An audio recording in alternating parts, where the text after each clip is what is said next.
The lion's breath was hot on my face. I could see every detail, the flecks of gold in its amber eyes, the scars across its massive muzzle, the way its black lips curled back to reveal teeth the size of my fingers. Teeth that could crush my skull like an eggshell. This was a Barbary lion, nearly extinct, a ghost of the Lydian desert. And it was standing 3 feet away from me. I should have been dead. I should have been torn apart, my bones scattered across the sand like the others who tried to escape through this wadi. But the lion wasn't looking at me anymore. It had turned its enormous body, 600 pounds of pure muscle and fury, and positioned itself between me and the armed militia that had been hunting me for 6 days. 6 days. The militants stopped. I heard their boots crunch on the gravel, then, silence. The kind of silence that happens when grown men with AK-47s suddenly realize they're not the most dangerous thing in the desert anymore. Commander Rashid, the man who'd burned my Bible in front of me, who'd put a bounty on my head, who'd promised to make an example of the traitor who chose the cross over the crescent, stood frozen. His rifle was raised, but his hands were shaking. The lion roared. I felt it in my chest. In my bones. In the earth beneath my feet. It wasn't just sound, it was a declaration. A territorial warning that echoed off the canyon walls and seemed to shake the very sky. Birds exploded from the cliffs above us. One of the militants dropped his weapon. Wallahi, someone whispered. I swear to God. But which God were they swearing to now? The lion didn't move. It stood there, its massive head lowered, shoulders bunched, tail swishing slowly back and forth like a pendulum counting down their options. Every few seconds, it would glance back at me, just a flick of those golden eyes, as if checking to make sure I was still there. Still protected. I was trembling so hard my teeth chattered despite the 45-degree heat. My lips were cracked and bleeding from dehydration. I hadn't eaten in 3 days. My clothes were shredded from climbing through thorn bushes. There was dried blood on my hands from where I'd fallen scrambling up a ravine the night before. And yet, standing behind this impossible animal, I felt something I hadn't felt in months. Safe. Commander Rashid found his voice. Shoot it, he screamed at his men. Shoot it. Nobody moved. It's just an animal. Shoot it. The youngest fighter, couldn't have been more than 19, lowered his rifle completely. Commander, that's not natural. Lions they don't do this. Do what? Protect Christians. The words hung in the scorching air between us. Protect Christians. As if the lion knew. As if it had been sent. And that's exactly what had happened. But let me take you back. Back to the prison cell in Tripoli where this impossible story began. Back to the moment I realized that converting from Islam to Christianity in Libya wasn't just dangerous, it was a death sentence. Back to the day I learned that my own cousin, the prince of our influential family, had accused me of apostasy and put a price on my head. This is 2023. Not ancient history. Not a Bible story. This happened in our world, in our time, in a region where ISIS remnants still control territories and where choosing Jesus can get you executed in a public square while crowds cheer. My name means, beloved of Allah. I was raised in a prominent family in Tripoli. We had wealth, influence, connections to government officials and tribal leaders. I memorized Quran as a child. I prayed 5 times daily facing Mecca. I fasted during Ramadan. I had everything a young Libyan man could want: respect, security, a future. Until I met a Syrian refugee who told me about a man who died for my sins and rose from the dead. Until I started reading a forbidden book in secret. Until I whispered a prayer to Jesus in my locked bedroom and felt something I'd never felt in a mosque, the presence of someone who actually loved me. Until my cousin found that forbidden book hidden under my mattress. I didn't know it yet, but I was about to witness a biblical miracle, the kind you read about and think, that only happened back then. The kind that makes skeptics shake their heads and say, impossible. The kind that 200 people would witness with their own eyes, including armed militants, Bedouin tribesmen, and a French journalist who happened to be documenting refugee routes through the Lydian desert.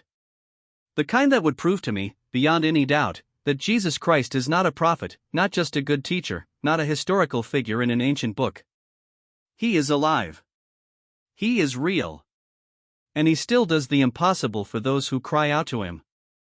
That lion stood guard over me for 3 days and 3 nights. It didn't leave. It didn't hunt. It just stayed. And every time the militia tried to approach, it roared, and grown men with automatic weapons retreated like children running from a nightmare. On the 3rd day, the lion walked me to the UN refugee checkpoint 15 kilometers away, staying between me and danger the entire time, and then disappeared into the desert as if it had never existed. But it did exist. 200 people saw it. And their testimonies, Muslim, Christian, atheist, it didn't matter, all said the same thing. We saw a miracle. I'm alive today because of that miracle. Because the God I just started believing in sent one of his wild creations to protect me when there was no other way out. Because Jesus didn't just save my soul, he saved my life. And if you think I'm exaggerating, if you think this is religious propaganda or an embellished folktale, I need you to hear this. I have nothing to gain from this story. I'm still a refugee. I still live in a tent. I still can't go home. My family has disowned me.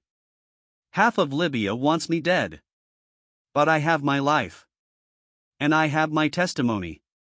And I will spend every breath I have left telling you what I'm about to tell you.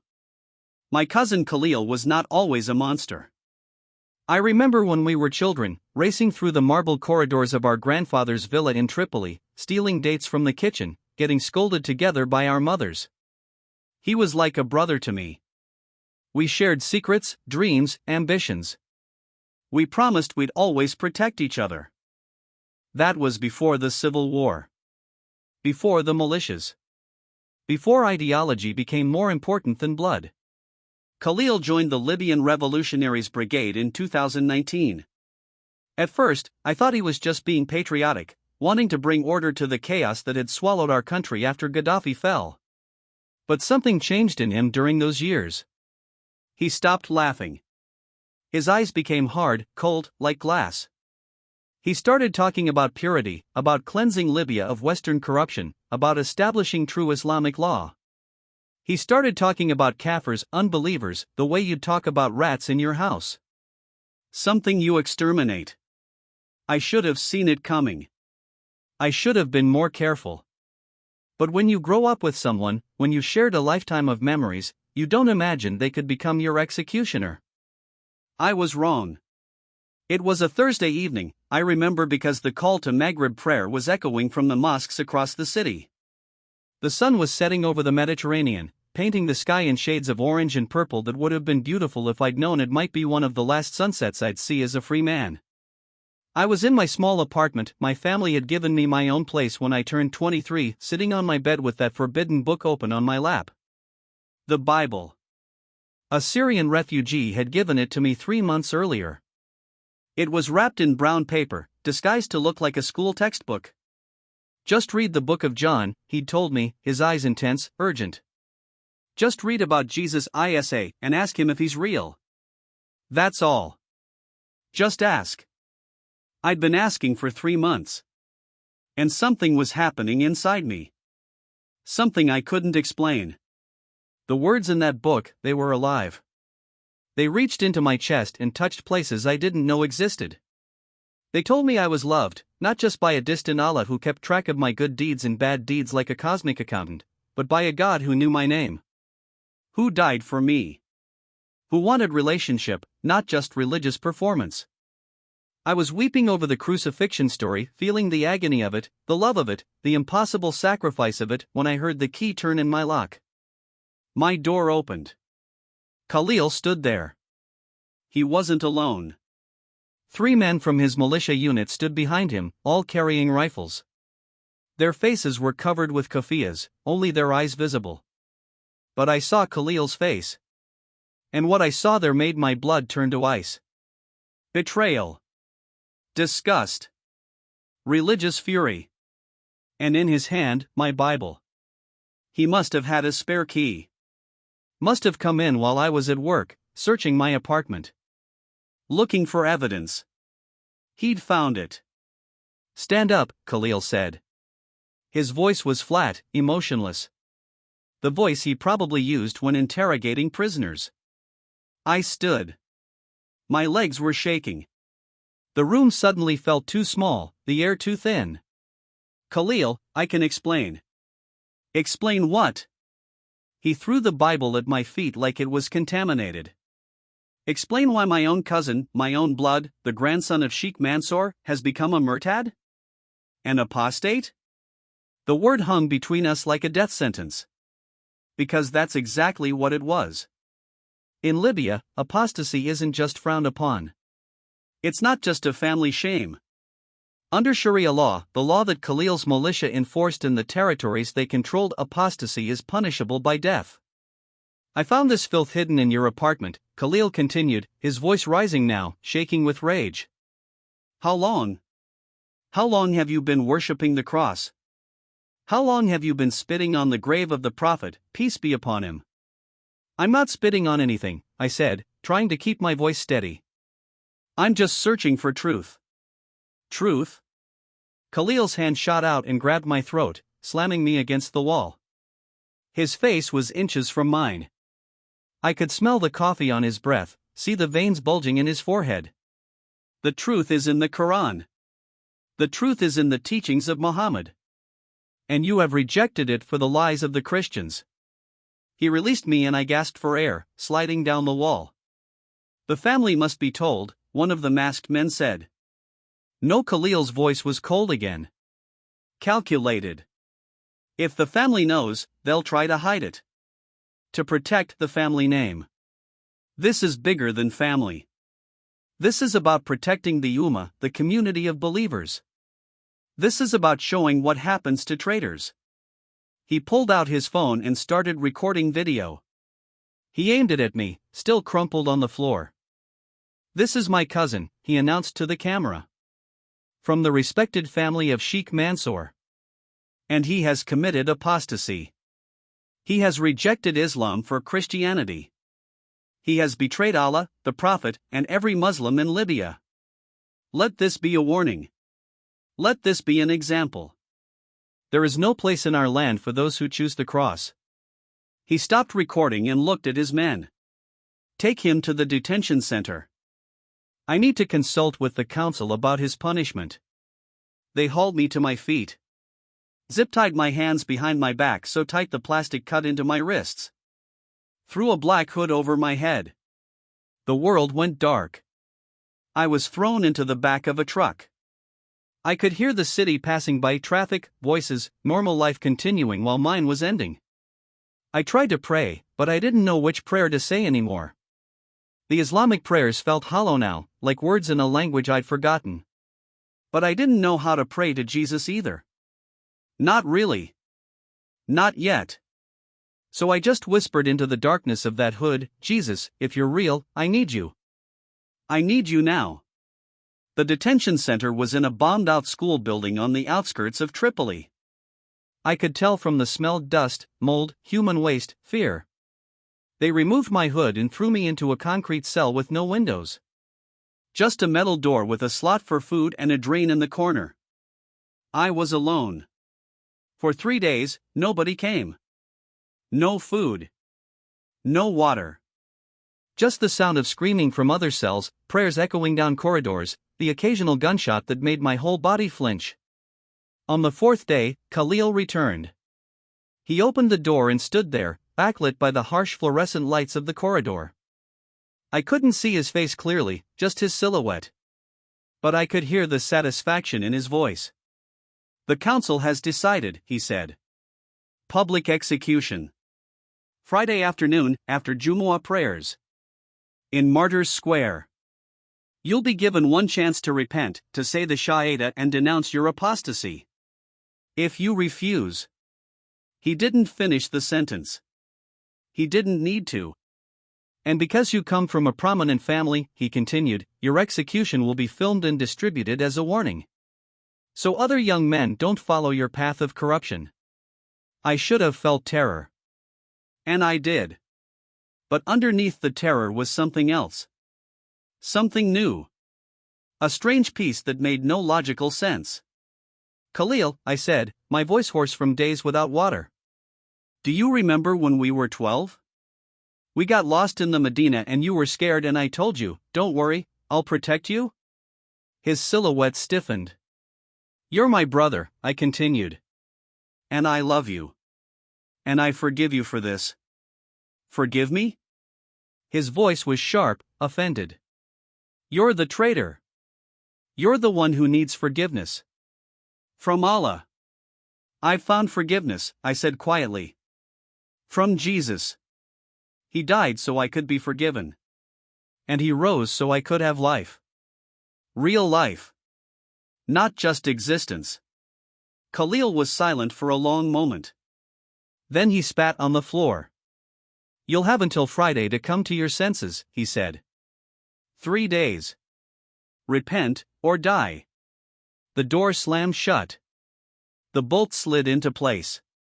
And I was alone again in the darkness. Except I wasn't alone. Because in that cell, with execution waiting for me in 3 days, I felt a presence. Warm. Real. Closer than my own breath. And I knew somehow I just knew that Jesus was there with me. I fell to my knees on that filthy concrete floor and I prayed the most honest prayer I'd ever prayed in my life. Jesus, I don't know what happens next. I don't know if I'm going to die on Friday. But I know you're real. I know you love me. And if I die as yours. But if there's any way, any possible way you can save me from this, I'm asking. Not just for me. But so I can tell others about you. So others can know you're not just a prophet. You're the Savior. I didn't hear a voice. I didn't see a vision. But I felt something settle over me like a blanket. Like a promise.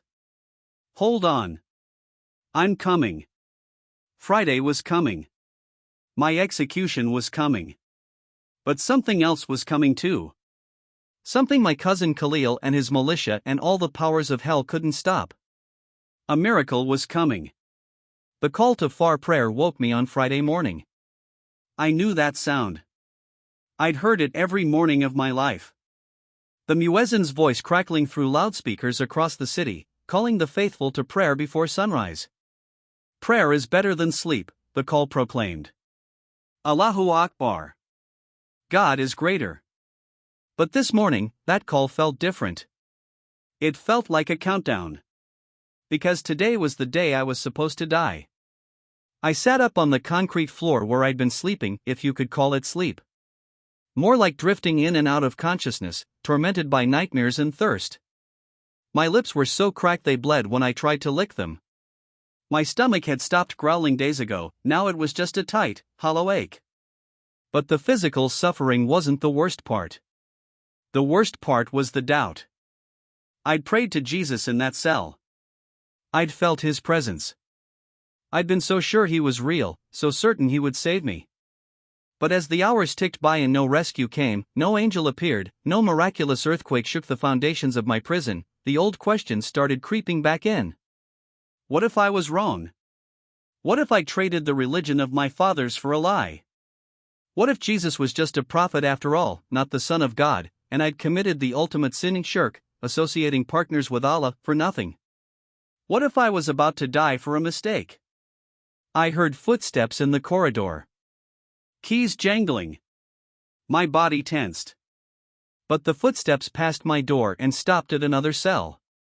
I heard the bolt slide open, heard shouting, heard a man screaming No! Please, and then gunshots. 3 rapid cracks that echoed through the building like thunder. Then silence. Then the sound of something heavy being dragged across the floor. I pressed my back against the wall and pulled my knees to my chest, making myself as small as possible, as if I could disappear into the concrete. My whole body was shaking. That man had been alive 30 seconds ago. Breathing. Thinking. Hoping. Now he was just dead weight being dragged somewhere to be dumped like garbage. That would be me in a few hours. I closed my eyes and tried to pray. I tried to feel that presence again, that warmth, that certainty that Jesus was with me. But all I felt was cold concrete and terror and the crushing weight of abandonment. "Jesus," I whispered. "Where are you?" Nothing. Just the distant sound of the city waking up. Traffic. Voices. Life continuing normally while mine was ending. "Jesus, I'm scared. I'm so scared. Please. Please. If you're real, if you really died for me, if you really love me, I need you. I need you now." Still nothing. And that's when the real despair hit me. Not the fear of death, I'd made peace with that. But the fear that I'd been fooling myself. That the peace I'd felt, the presence I'd sensed, had just been my mind playing tricks on me because I was desperate for hope. Maybe Allah was real after all. Maybe I'd rejected him for nothing. Maybe I deserved this execution. The doubt was suffocating. Worse than the thirst, worse than the hunger, worse than the fear. It was like drowning in darkness with no surface, no air, no way out. I thought about my mother. She didn't know where I was. Khalil had made sure of that. He'd told the family I'd gone to Benghazi for work. She'd find out the truth eventually, probably from the video of my execution circulating on social media. That's how she'd learn her son died. That's how she'd learn I'd become a Christian. The shame would destroy her. I thought about my father. Strict, traditional, proud. A man who valued honor above everything. His son, executed as an apostate. The family name dragged through the dirt. He'd never recover from that disgrace. I thought about my younger sister, Amina. Sweet, innocent Amina who looked up to me, who always asked me to help her with her homework, who made me laugh even on the hardest days. What would this do to her? And I thought about Khalil. My cousin. My brother. The boy I'd protected in the Medina. Now the man who'd signed my death warrant. How had it come to this? I remembered the stories my grandmother used to tell me when I was a child. Stories from the Quran. The story of Abraham, willing to sacrifice his son. The story of Musa, fleeing Pharaoh's army. The story of Yunus, swallowed by the great fish. In all those stories, Allah rescued his servants. He provided the ram for Ibrahim. He parted the sea for Musa. He saved Yunus from the belly of the fish. But where was my rescue? I'd prayed to Allah for years. 5 times daily. Every prayer position perfect, every word of Arabic memorized. And Allah had felt distant. Silent. Like I was shouting into an empty sky. Then I'd prayed to Jesus one simple, desperate prayer and I'd felt something. A connection. A response. Love. But now? Now I felt nothing again. And the silence was crushing me. Maybe I'm not good enough, I whispered into the darkness. Maybe I didn't pray right. Maybe I don't have enough faith. Maybe. The door crashed open. I jumped, my heart hammering against my ribs. 2 guards stood there. Different ones from before. Younger. They looked nervous. "Get up," one of them said. "It's time." Time. The word landed like a stone in my stomach. They pulled me to my feet. My legs barely worked, I hadn't stood in days except to use the drain in the corner. They didn't bother with zip ties this time. Where was I going to run? They led me down the corridor. Past other cells where I could hear prisoners crying, praying, moaning. Past the dark stain on the floor where they dragged that body earlier. Past rooms that smelled like death and despair. We emerged into blinding sunlight. I hadn't seen daylight in days and it hurt, stabbed my eyes like knives. I squeezed them shut and tears streamed down my face, but whether from the light or the terror, I couldn't tell. They threw me into the back of a pickup truck. Not even inside the cab, just the open bed, like cargo. Like an animal being taken to slaughter. Which is exactly what I was. The truck started moving. I could see the sky brilliant blue, cloudless, beautiful. It seemed wrong that the world could be so beautiful on the day I was going to die. We drove through the streets of Tripoli. I recognized some of the buildings.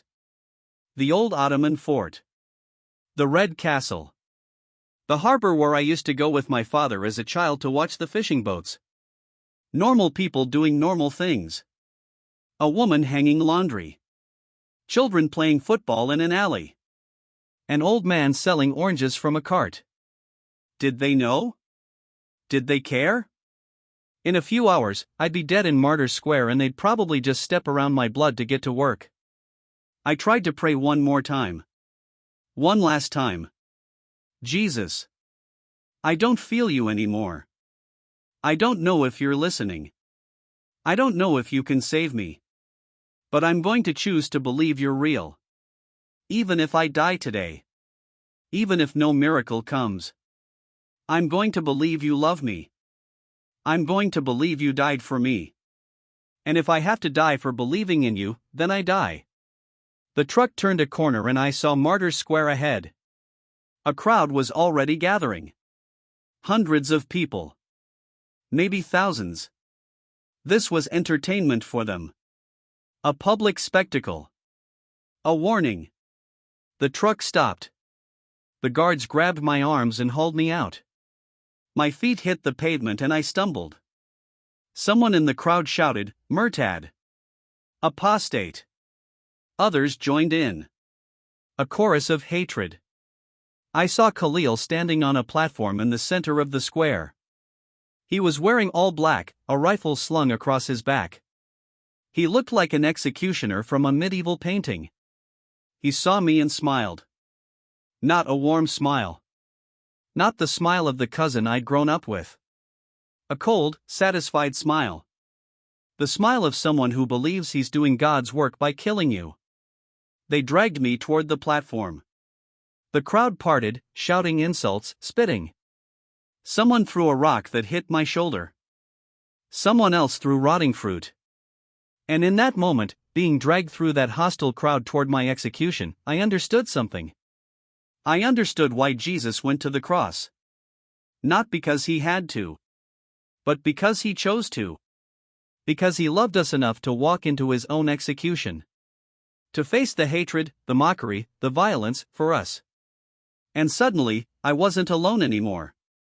I felt him again. That presence. Walking with me through that crowd. Carrying me when my legs gave out. I'm here, the presence seemed to whisper. I never left. I was in the silence too. In the doubt. In the darkness. I'm always here.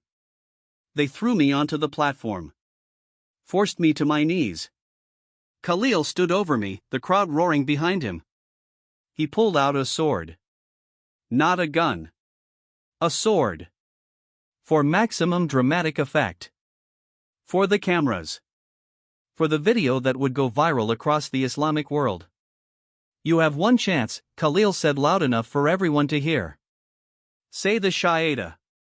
Declare that there is no God but Allah and Muhammad is his messenger. Denounce your apostasy. And you'll live. The crowd went silent. Waiting. I looked up at my cousin. At the boy I used to play with. At the man who'd become a stranger. I can't, I said. My voice was stronger than I expected. Because I've met the truth. And his name is Jesus. The crowd erupted. Screaming for my blood. Khalil raised the sword above his head. And I closed my eyes and prayed one final prayer. Into your hands, Jesus. Into your hands. The sword came down. And then everything changed. The sword never touched me. I heard the whistle of steel cutting through air. I felt the displacement of wind as the blade descended toward my neck. I braced for the impact, for the pain, for the darkness. But nothing happened. I opened my eyes. Khalil was standing above me, frozen.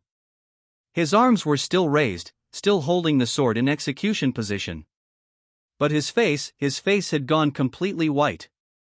His eyes were wide with shock, with something that looked like terror. The sword was shaking in his hands. No, he was shaking. What? He whispered. What is this? I didn't understand.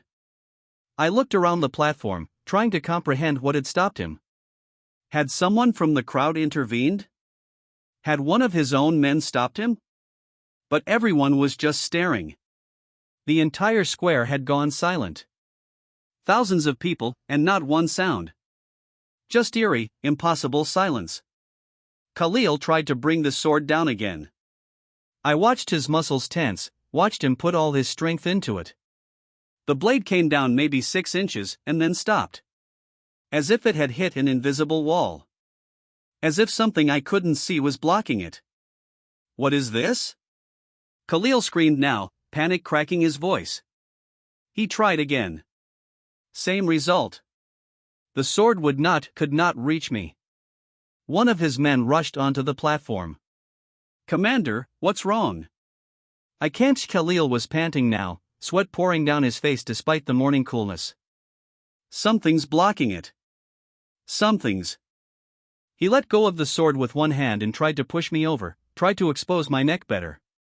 But when his hand got within a foot of my body, he jerked back with a yelp as if he'd been burned.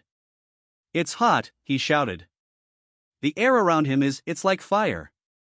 But I didn't feel any heat. I felt perfectly normal. Better than normal, actually. The thirst that had been torturing me moments ago was gone. The weakness, the hunger, the pain in my wrists from the zip ties, all gone. I felt strong. Protected. Surrounded by something I couldn't see but could definitely feel. Presence. The crowd began to murmur. Someone shouted, "It's black magic. The apostate is using sorcery." No, someone else yelled. It's a sign.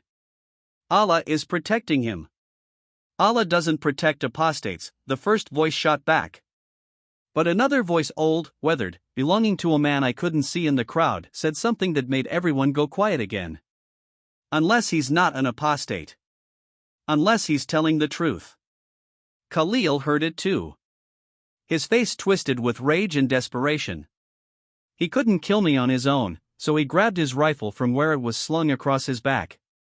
He pointed it directly at my head from 3 feet away. If the sword won't work, this will, he snarled. He pulled the trigger. Click. Nothing. He pulled it again. Click. Click. Click. The rifle wouldn't fire. Check the gun, he screamed at his men. One of them took it, examined it, looked up with confusion. Commander, there's nothing wrong with it. The magazine is full. The safety is off. It should fire. He handed it back to Khalil, who aimed at the ground and pulled the trigger. Bang. The rifle worked perfectly. The bullet kicked up dust from the platform. Khalil aimed at me again. Pulled the trigger. Click. The murmuring in the crowd grew louder. People were pushing forward now, trying to see better. Some were pulling out phones, recording. This wasn't going according to script.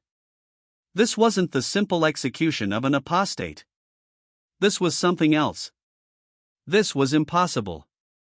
I was still on my knees on the platform, but I wasn't afraid anymore. The terror that had gripped me in the cell, in the truck, even moments ago as the sword came down, it was gone. Completely gone.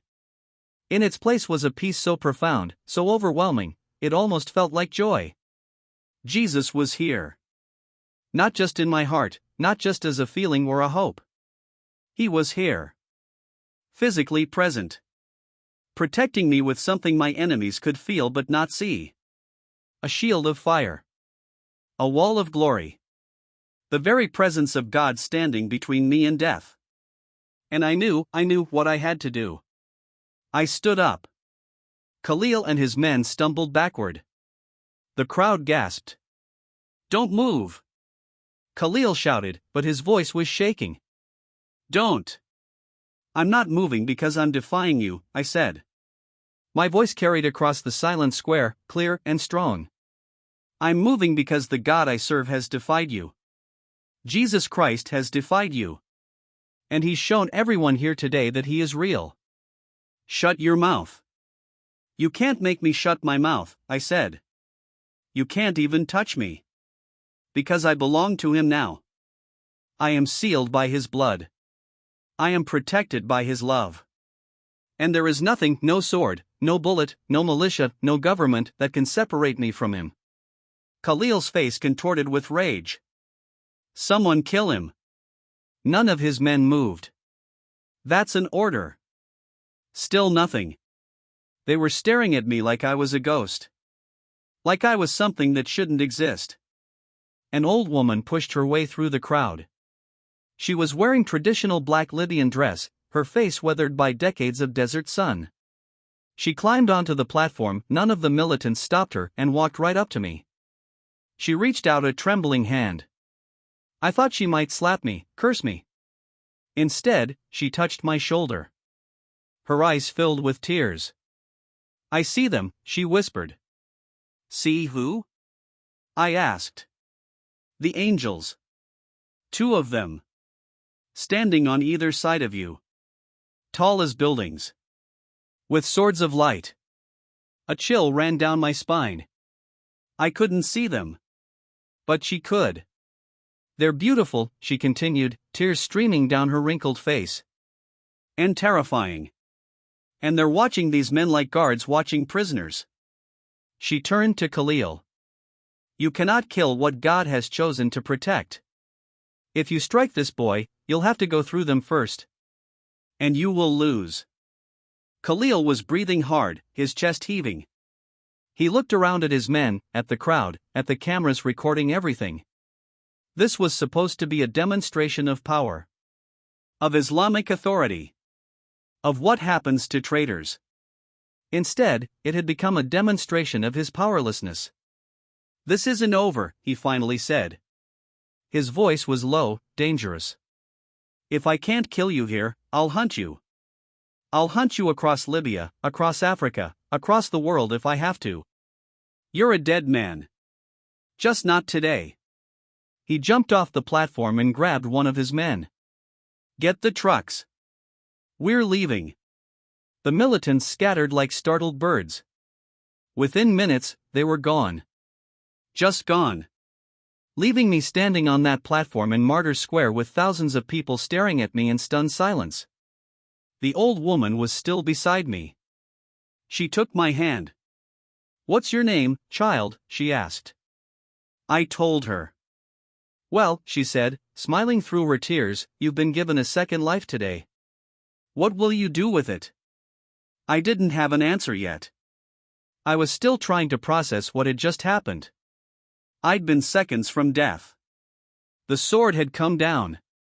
The gun had been aimed at my head. And yet I was standing here, untouched, alive, breathing. Jesus had saved me. Not metaphorically. Not spiritually. Literally, physically, impossibly saved me. The crowd began to surge forward. Some were angry, shouting that I'd used dark magic. But others, many others, wanted to touch me, to ask questions, to understand what they'd just witnessed. How did you do it? A young man asked. I didn't do anything, I said. Jesus did it. But how? What prayer did you say? What words? I just called his name. I just said, Jesus, I need you. That's all. An older man, well-dressed, educated-looking, pushed through the crowd. I'm a doctor, he said. I need to examine you. You were supposed to be executed. There should be wounds, trauma. He checked my neck where the sword had been aimed. Nothing. Not even a scratch. He checked my vitals, pulse, breathing, eyes. He looked at me with bewilderment. You're healthier than someone who just ate a meal and had a good night's sleep, he said. There's no dehydration. No malnutrition. No trauma. It's like the last week didn't happen to your body. But it had happened. I remembered every moment. The cell. The hunger. The thirst. The terror. And I remembered the prayer. That simple, desperate prayer that had changed everything. Not the prayer that stopped the sword that came later. I'm talking about the prayer I prayed 3 months earlier. The prayer that started all of this. The prayer I'd prayed in my apartment when I was still a good Muslim, still following all the rules, still doing everything right, and still feeling empty. I'd been reading the Bible in secret. The Gospel of John, like the Syrian refugee had told me. And I'd gotten to chapter 3, verse 16. For God so loved the world that he gave his one and only Son, that whoever believes in him shall not perish but have eternal life. I'd read that verse 10 times. 20 times. Trying to understand it. God loved the world. Not just Muslims. Not just the righteous. The world. He gave his Son. Not as a prophet. Not as a teacher. As a sacrifice. Whoever believes. Not whoever earns it.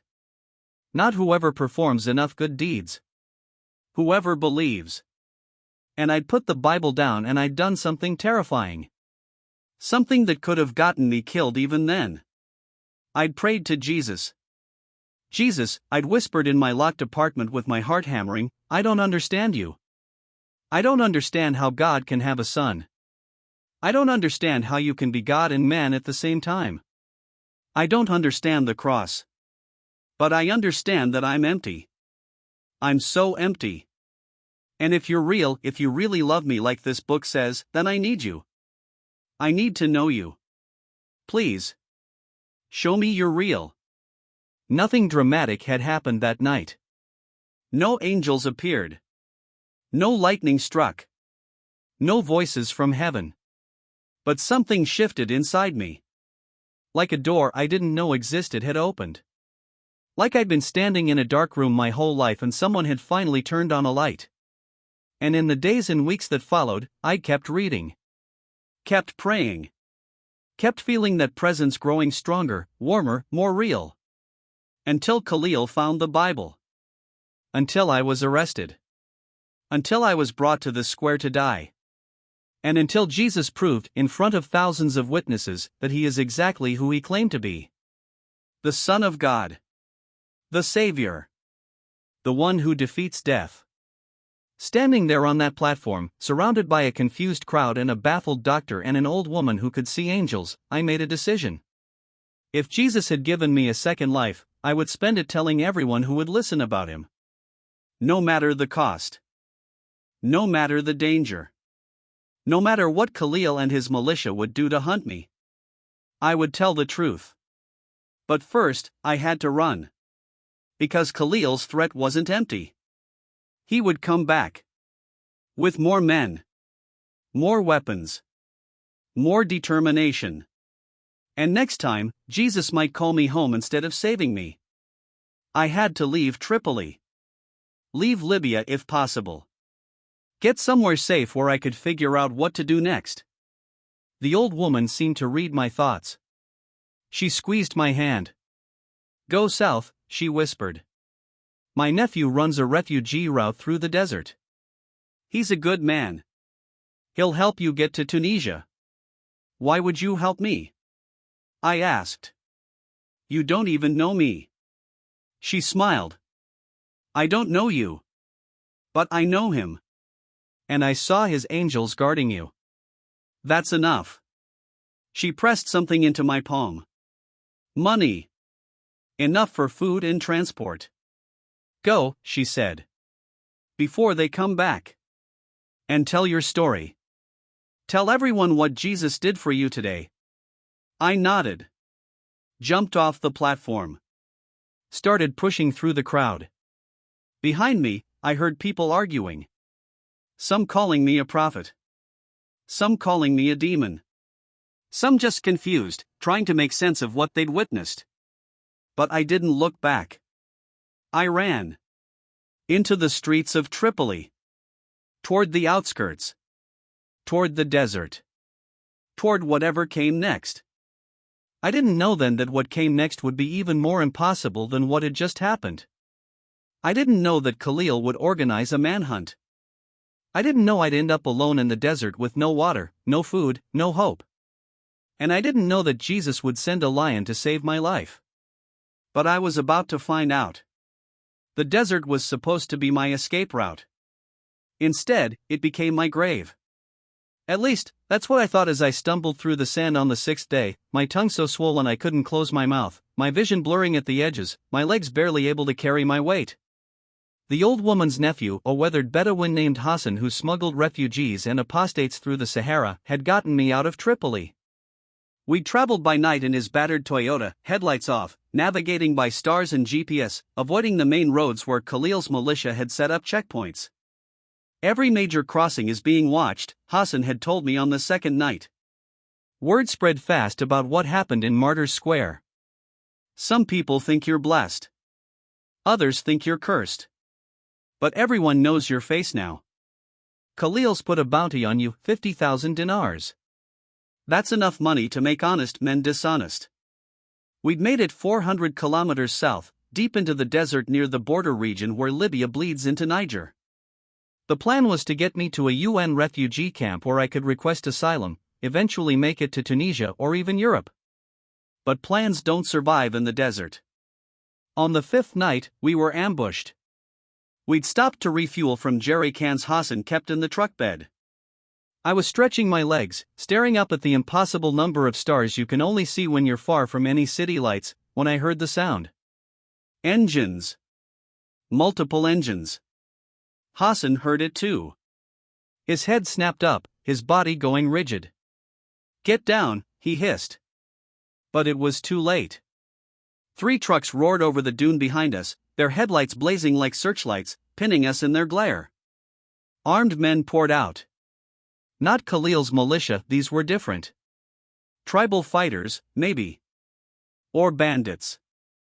In the lawless desert, the distinction didn't really matter. Their leader was a tall man with a scarred face and cold eyes. He walked up to Hassan with his rifle pointed casually at his chest. "Hassan the smuggler," he said. "We've been tracking you for 2 days." "I'm just transporting medical supplies," Hassan started. The man backhanded him across the face. Hassan went down hard. "Don't insult my intelligence. We know what you transport. Refugees. Apostates. Criminals running from justice." He looked at me. "And we know who you are. The apostate from Tripoli. The one with the bounty." My blood turned to ice. "Khalil is paying 50,000 dinars for you," the man continued. "But I think maybe we can negotiate a better price if we contact him directly. Maybe 100,000 if we deliver you alive. What do you think?" He didn't wait for an answer. He barked orders to his men. They grabbed Hassan and me, zip-tied our hands, threw us into one of their trucks. We drove for hours. I lost track of direction, time, everything. When they finally stopped, dawn was breaking over the dunes, painting them in shades of orange and gold. They dragged Hassan out of the truck. One of them put a gun to his head. "Wait!" I screamed. "He's innocent. He was just helping me. Kill me if you want, but let him go." The leader looked at me with something like amusement. "Noble. Stupid, but noble." He nodded to his man. The gunshot cracked across the silent desert. Hassan's body crumpled into the sand. I screamed. Fought against the zip ties until they cut into my wrists and blood ran down my hands. But there were too many of them, and I was weak from days of minimal food and water. They dragged me away from Hassan's body, away from the only person who'd helped me, who'd risked his life for me, and threw me back in the truck. "We'll contact Khalil when we get to camp," the leader said. "In the meantime, you can think about how many more people are going to die because of your apostasy." But we never made it to their camp. An hour into the drive, one of their trucks hit a landmine, leftover ordnance from one of Libya's many wars. The explosion was massive. The truck flipped, burst into flames. Men were screaming, burning. In the chaos, their vehicle crashed into ours. The impact threw me against the side wall. My head cracked against metal. Stars exploded in my vision. When I came to seconds or minutes later, I couldn't tell, the truck was on its side. Bodies were everywhere. Some moving, moaning. Others still. The zip ties had broken in the crash. My hands were free. I crawled through the shattered window, cutting myself on glass, not caring. I could hear groaning behind me, someone shouting orders, but I didn't look back. I ran. Into the desert. Into the endless, merciless sea of sand. I ran until my lungs burned. Until my legs gave out. Until I collapsed in a wadi, a dry riverbed between two dunes, and lay there gasping like a fish out of water. That was the 5th day. Now it was the 6th day. And I was dying. I had no water. No food. No idea which direction to go. The sun was a hammer pounding me into the ground. The sand was so hot it blistered my feet through my torn shoes. I tried to walk only at night, rest during the day under the minimal shade of rocks or in wadis. But there was no real shelter. No escape from the heat. And without water, night or day didn't matter. I was a dead man walking. My mind started playing tricks on me. I saw things that weren't there. An oasis shimmering in the distance that dissolved into more sand when I staggered toward it. Hassan walking beside me, talking, until I blinked and realized I was alone. My mother calling my name from behind a dune. I fell. Got up. Fell again. This time I didn't get up. I lay in the sand, too exhausted to move, too delirious to think clearly. The sun was directly overhead. High noon. The hottest part of the day. I could feel my skin cooking. Could taste copper in my mouth, blood from my cracked lips. This is it, I thought. This is where I die. Not executed in Martyrs Square in front of cameras and crowds. Not killed by Khalil's sword or gun. But alone in the desert, food for vultures and sand. Part of me felt bitter about it. Jesus had saved me from the sword. Saved me from the bullet. Protected me with angels and invisible fire. But he couldn't save me from dehydration? From the simple reality of the human body needing water? What was the point of the miracle in Tripoli if I was just going to die out here where no one would ever find my body? But another part of me, the part that had felt his presence in that cell, on that platform, in the days since, whispered something different. Maybe this is the plan. Maybe you're supposed to die now. You witnessed to everyone in Martyrs Square. You told the truth. Your job is done. Maybe it's time to go home. And honestly? In that moment, dying didn't sound so bad. I was tired. So tired. Tired of running. Tired of pain. Tired of fear. Going to Jesus, actually being with him, not just feeling his presence but seeing his face, that sounded peaceful. Beautiful, even. Okay, I whispered to the burning sky. Okay, Jesus. If this is it, I'm ready. Take me home. I'm yours. I closed my eyes. Waited for the darkness to come. But instead of darkness, I heard something. A sound that didn't belong in the desert. A low, rumbling growl that vibrated through the sand beneath me. My eyes snapped open. 20 feet away, standing on top of the dune, silhouetted against the harsh noon sun, was a lion. Not a mirage. Not a hallucination. A real, living, massive lion. My first thought was, of course. Of course this is how I die. Saved from execution only to be eaten by a wild animal in the desert. God has a dark sense of humor. But the lion didn't attack. It just stood there. Watching me. I'd learned about Barbary lions in school. They used to roam North Africa in large numbers, but they'd been hunted nearly to extinction. A few remained in remote areas, mostly in the Atlas Mountains far to the west. Seeing one here, in the Libyan desert, was almost as unlikely as seeing an angel. Almost. The lion walked down the dune toward me. Slowly. Each step deliberate, powerful. It was a male, enormous, with a thick black mane and muscles that rippled under its golden coat. Scars across its face suggested this wasn't a zoo animal, this was a survivor, a fighter. It should be eating me right now, I thought distantly. I'm dying. I'm weak. I'm easy prey. But the lion didn't attack. It walked past me, so close I could have reached out and touched it, and kept going. I turned my head, watching it through the haze of dehydration and confusion. The lion stopped about 15 feet away. It started digging in the sand with its massive paws. Digging furiously, sending sand flying. What is it doing? After maybe 30 seconds, the lion stopped digging. It lowered its head into the hole it had created. And it started drinking. Water. There was water in the hole. I don't know how long I stared at that impossible sight. A lion. Finding water. In the middle of the Sahara Desert where there shouldn't be water for hundreds of miles. The lion drank its fill, then raised its head and looked directly at me. It was the strangest moment.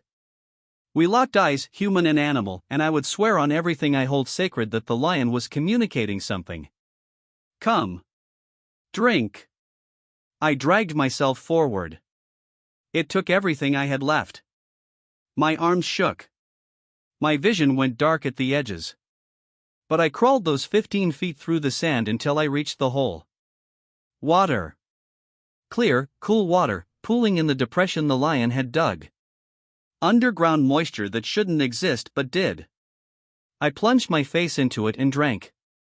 It was the most beautiful thing I'd ever tasted. Better than any meal, any wine, any pleasure I'd ever experienced.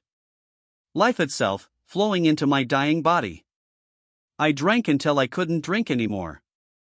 Until my stomach cramped. Until tears mixed with the water on my face.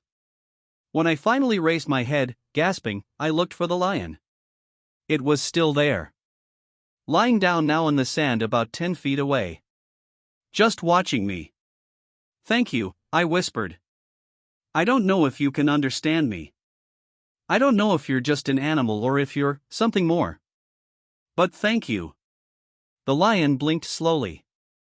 Then it stood, shook its mane, and started walking. It took a few steps, then stopped and looked back at me. The message was clear, follow me. I wanted to laugh. I wanted to cry. I wanted to scream at the absurdity of it all. A lion, a wild, predatory animal that should see me as food, had just found me water. And now it wanted me to follow it. But what choice did I have? Stay here and die? At least with the lion, I was moving. And it had led me to water. Maybe it would lead me to safety. So I followed. We walked, the lion and I, through the desert as the afternoon sun began its descent toward the horizon. The lion set an easy pace, stopping frequently to let me rest, always staying close enough that I could see it but far enough that I didn't feel threatened. As we walked, I prayed. Not desperate prayers this time. Not panicked cries for help. Just talking to Jesus like he was walking beside me. I don't understand what's happening, I said out loud. I don't understand why you saved me in Tripoli. I don't understand why you sent this lion. I don't understand any of this. But I trust you. I don't know where this animal is taking me, but I trust you. The lion's ears twitched like it was listening. We walked through the afternoon. Through the evening. Through the night under a ceiling of stars so bright they cast shadows. And on the morning of the 7th day, I saw smoke on the horizon. Not the black smoke of burning buildings or vehicles. Clean smoke. Campfire smoke. The lion stopped. It turned to look at me one final time. And then it did something that made every hair on my body stand up. It bowed its head. Not like an animal stretching. Like a deliberate gesture. Like a soldier saluting before leaving his post. And then it turned and walked away. Back into the desert. Back into the impossible story it had come from. I stood there watching until it disappeared over a dune. Then I turned toward the smoke and started walking. An hour later, I stumbled into a small Tuareg encampment. The nomadic herders stared at me like I was a ghost, and I probably looked like one. Sunburned, dehydrated again despite the water, bleeding from a dozen cuts, my clothes in shreds. An old Tuareg man gave me water from a goatskin. I drank carefully this time, knowing my stomach couldn't handle too much. "Where did you come from?" he asked in broken Arabic. "There's nothing out there for 200 kilometers. Just sand and death." "I know," I said. "But I didn't walk alone." "You have companions?" "Where are they?" "One companion," I said. "But he's already gone." The man looked at me strangely but didn't push. The Tuareg are desert people. They understand that the Sahara reveals mysteries that cities can't explain. They gave me food, dates and flatbread in goat milk. They let me rest in the shade of their tent. And when I was strong enough, they told me there was a refugee route that passed through their territory. In 3 days, a convoy would come through heading north to Tunisia. "You can travel with them," the old man said. "If you have money." I had no money. The cash the old woman had given me was long gone, taken by the bandits who'd killed Hassan. But the Tuareg are also people of honor. When I told them my story about Tripoli, about the execution, about the lion, the old man's eyes grew wide. "A lion led you through the desert," he said. "Yes." "A Barbary lion? Here?" "Yes." He was quiet for a long moment. Then he spoke to his family in Tamashek, their language. There was animated discussion. Finally, he turned back to me. "We have a saying," he said. "When Allah sends an animal to save a man, that man is marked for a great purpose. We will not charge you for the journey. You will travel with the convoy as our guest." 3 days later, I was in the back of a truck headed to Tunisia. 3 weeks after that, I was in a UN refugee camp. 2 months after that, I had asylum. But the story wasn't over. Because Khalil was still hunting me. And the next time we met, I would need more than a lion to save my life. I would need an army. An invisible army that only my enemies could see. I'd been in the refugee camp for 3 months when Khalil found me. The camp was in southern Tunisia, near the Libyan border, a sprawling city of tents and corrugated metal shelters housing 15,000 souls who'd fled war, persecution, starvation. The UN called it a temporary settlement. But everyone who lived there knew the truth. This wasn't temporary. This was purgatory. A place between the hell you'd escaped and the heaven you'd never reach. I'd found work doing odd jobs, repairing tents, helping with food distribution, teaching children to read. I'd also found something else, a small group of believers. Secret Christians. Former Muslims like me.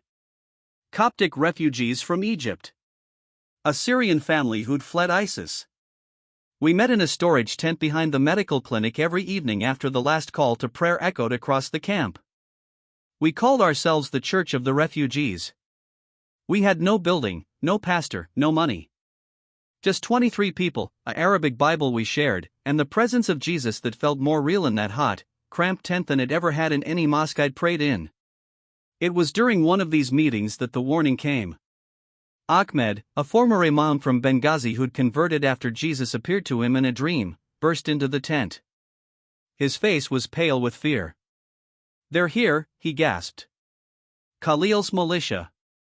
They crossed the border. 6 trucks. Maybe 30 men. They're asking about you." My blood went cold. "How did they find me?" I asked, though I already knew the answer. The refugee camp was porous. People came and went. Information flowed like water. All it would take was one person recognizing my face, one phone call, one promise of money. 50,000 dinars was still 50,000 dinars. Even in Tunisia. "You need to run," said Miriam, the Syrian woman who led our prayer times. "Now. Before they get here." "Run where?" I asked. "The border is closed. The camp is surrounded by desert. Even if I make it past the perimeter, where do I go?" Then we hide you, said Peter, a Coptic Christian who'd watched his father murdered by militants in Egypt. We'll dig a hole under one of the tents. Cover you with blankets. They won't find you. But I knew they would. Khalil wasn't stupid. He'd search every tent, question every person, tear the camp apart if he had to. And when he found me, he wouldn't just kill me. He'd kill everyone who helped me. Everyone in this tent. The entire secret church. No, I said quietly. I won't let you die for me. Then what? Miriam demanded. You just walk out there and let him execute you? After everything Jesus did to save you in Tripoli? After the lion in the desert? You think God brought you this far just to die in a refugee camp? I didn't have an answer. But I knew one thing, I couldn't let these people suffer because of me. I'll go to the UN compound, I said. If I can reach the administrator's office, maybe they can protect me. Khalil won't attack an official UN building. It would cause an international incident. It was a thin hope. But it was the only one I had. We prayed. Fast, desperate prayers. Then I slipped out of the tent into the fading evening light. The camp was in chaos. Word had spread that armed militia had entered. People were shouting, running, hiding their children. Some were trying to flee into the desert. Others were barricading themselves in their shelters. I kept my head down and moved quickly toward the UN compound at the center of the camp. It was maybe 400 meters away. Normally a 5-minute walk. But tonight, every meter felt like a kilometer. I was halfway there when I heard the trucks. 6 of them, just like Ahmed had said. They roared through the camp's main entrance, scattering people like frightened animals. Men with rifles hung out of the windows. The lead truck had a mounted machine gun. This wasn't a secret extraction. This was a raid. I ducked behind a water tank, my heart hammering.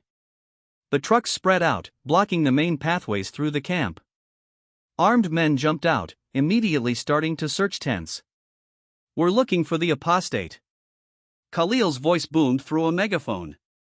I'd recognize that voice anywhere. The traitor who calls himself a Christian. Anyone who hides him will be punished. Anyone who gives him to us will be rewarded. I pressed myself against the water tank, trying to become invisible. The UN compound was still 200 meters away. I'd never make it.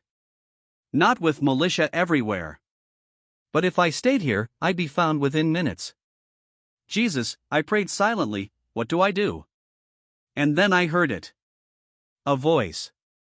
Not audible, exactly. More like a thought that didn't originate in my own mind. Walk. Walk? Walk where? To them. That made no sense. That was suicide. But the thought persisted, stronger now, more insistent. Walk to them. Trust me. I'd learned in the past 6 months that when Jesus spoke, whether through scripture, through other believers, or through that quiet inner voice, obedience was always the right choice. Even when it seemed insane. Especially when it seemed insane. I took a deep breath. Stepped out from behind the water tank. And I started walking toward Khalil's trucks. People stared at me like I'd lost my mind. One woman grabbed my arm. What are you doing? They'll kill you. I know, I said gently, removing her hand. But I need to do this. I walked through the camp toward the central clearing where Khalil had set up his command post. His trucks were arranged in a semicircle. He stood in the middle, still holding the megaphone, surrounded by armed men. Someone in the crowd saw me. Gasped. Pointed. That's him. That's the apostate. The shout rippled through the crowd like a wave. Within seconds, everyone was looking at me. Including Khalil. Our eyes met across 50 meters of dusty ground. His face twisted into a smile. Not a happy smile. A predator's smile. The smile of a hunter who'd finally cornered his prey. There, he screamed. Grab him. 4 of his men rushed toward me. I should have run. Every instinct screamed at me to turn and flee. But that voice in my mind said, stand. So I stood. The men were 10 meters away. 5 meters. They raised their rifles. And then they stopped. Just stopped. Frozen in place, their eyes wide with shock. Commander, one of them yelled. Commander, do you see? I see them, Khalil said. His voice had changed. The confidence was gone. In its place was something I'd never heard from him before. Fear. What do you see? I asked. Because I saw nothing. Just militia men. Just rifles. Just the evening sky and tents and frightened refugees. Don't play games. Khalil shouted. Call them off. Call off your army. What army? I said. I'm alone. Liar. He pointed at me, his hand shaking. I see them. We all see them. The 4 men who'd rushed me had backed away. They were trembling, their weapons lowered. One of them fell to his knees. Commander, we can't fight those things, he whispered. They're just angels. Khalil screamed. They're not real. They're tricks. Illusions. Angels. The word hit me like electricity. The old woman in Tripoli had seen them. Angels standing beside me. Tall as buildings. With swords of light. And now Khalil's militia could see them too.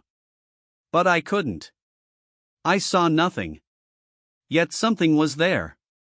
Something real enough, visible enough, terrifying enough that 30 armed men were backing away from one unarmed refugee. How many do you see? I asked Khalil. His face had gone pale. Sweat poured down his temples despite the cooling evening air. Hundreds, he whispered. Hundreds of them. Surrounding you. Surrounding this entire section of the camp. Standing between you and us. With swords. Armor. They're warriors. A French UN worker had emerged from the compound, drawn by the commotion. She was a doctor I'd met once, Dr. Laurent, an atheist who made no secret of her disdain for religion. She walked toward us, confused by the scene. Armed militia men, frozen. One unarmed refugee, standing calmly. And terrified fighters backing away from him. What's happening here? She demanded. Stay back. Khalil shouted at her. Stay away from him. He's protected by. He stopped, seeming to realize how insane he would sound. Dr. Laurent looked at me. Then at Khalil. Then back at me. Protected by what? She asked. Angels, I said quietly. They see angels. She stared at me like I'd grown a second head. Angels. You're joking. Look at them, I gestured at the militia. Do they look like they're joking? She studied their faces. The fear there was undeniable. Real. These were hardened fighters, men who'd seen combat, who'd killed before. They weren't afraid of guns or threats. But they were terrified of something. I don't see anything, Dr. Laurent said. Neither do I admitted. But they do. And so did 200 people in Tripoli when Khalil tried to execute me 3 months ago. The sword wouldn't touch me. The gun wouldn't fire. And people saw why. Khalil was breathing hard now, his chest heaving. His hand moved toward his rifle.